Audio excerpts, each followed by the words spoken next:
पश्चिम बंगाल सरकार का पहला मंत्रिमंडल विस्तार आज हो रहा है। आज लोक भवन में होने वाले शपथ ग्रहण समारोह में 35 नए मंत्रियों को शामिल किया जाएगा।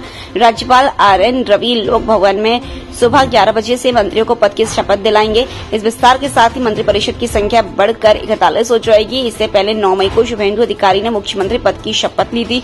उनके साथ दिलीप घोष, अग्निमित्रा पॉल, निशित प्रमाणिक, अशोक कीर्तिया और शुद्धिराम टूडो ने भी मंत्री पद की शपथ ली थी। अब तक काम कर रही 6 सदस्यों वाली कैबिनेट में ब्राह्मण, ओबीसी, आदिवासी, मतुआ और राजवंशी समुदायों को प्रतिनिधित्व दिया गया है। इस कॉम्बिनेशन को जारी रखा जा सकता है।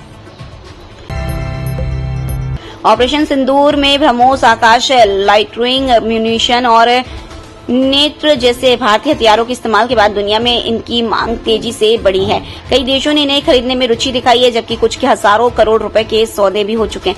इनकी कीमत 21,000 करोड़ रुपए से अधिक है। रक्षा मंत्रालय के मुताबिक 2025-26 में भारत का रक्षा निर्यात रिकॉर्ड 38,424 करोड़ रुपए पहुंच गया, जो पिछले साल से 62% ज्यादा है। ब्रह्मोस के लिए फिलीपींस, वियतनाम और 2 अन्य देशों से करीब 12,500 करोड़ रुपए के सौदे हो चुके हैं। इंडोनेशिया के साथ लगभग 3,600 करोड़ रुपए की डील अंतिम मंजूरी के चरण में। आकाश मिसाइल सिस्टम के लिए आर्मेनिया से 6100 करोड़ रुपए का कॉन्ट्रैक्ट पहले ही हो चुका है। देश के अधिकांश हिस्सों में रविवार को बारिश और बादलों के कारण तापमान में गिरावट दर्ज की गई है। मौसम विभाग के मुताबिक देश भर में फिलहाल हीट वेव की स्थिति समाप्त हो गई है। कई राज्यों में बारिश और आंधी के चलते मौसम में बदलाव आया।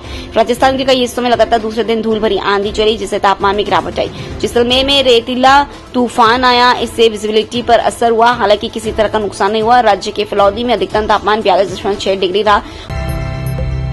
ईरान में राष्ट्रपति मसूद पज़ेश्कियान ने देश के सर्वोच्च नेता अयातुल्लाह मुज्तबा खमेनी को अपना इस्तीफा भिजवाया है। ईरान इंटरनेशनल की रिपोर्ट के मुताबिक पज़ेश्कियान ने अपनी चिट्ठी में लिखा है कि देश की सत्ता पर अब पूरी तरह इस्लामिक रिवॉल्यूशनरी गार्ड कॉर्प्स के कमांडरों का कंट्रोल हो गया है। रिपोर्ट में दावा किया गया है कि पज़ेश्कियान के मुताबिक फरवरी में अमेरिका और इजरायल के साथ युद्ध शुरू होने के बाद से उनकी सरकार को बड़े फैसलों में शामिल नहीं किया जा रहा है और वास्तविक नियंत्रण सैन्य नेतृत्व के हाथों में चला गया है। हालांकि ईरानी प्रेसिडेंट कार्यालय में संचार और सूचना प्रसार विभाग के डिप्टी चीफ सैयद मेहदी ताबतबाई ने इस रिपोर्ट को खारिज किया। उन्होंने एक्स पर पोस्ट कर कहा कि राष्ट्रपति पज़ेश्कियान जनता की सेवा से पीछे नहीं हटेंगे। उन्होंने इन खबरों को अफवाह बताते हुए कहा कि जैसे ईरानी जनता एकता और प्रतिरोध की रास्ते से पीछे नहीं हटेगी, वैसे पज़ेश्कियान भी लोगों की सेवा जारी रखेंगे।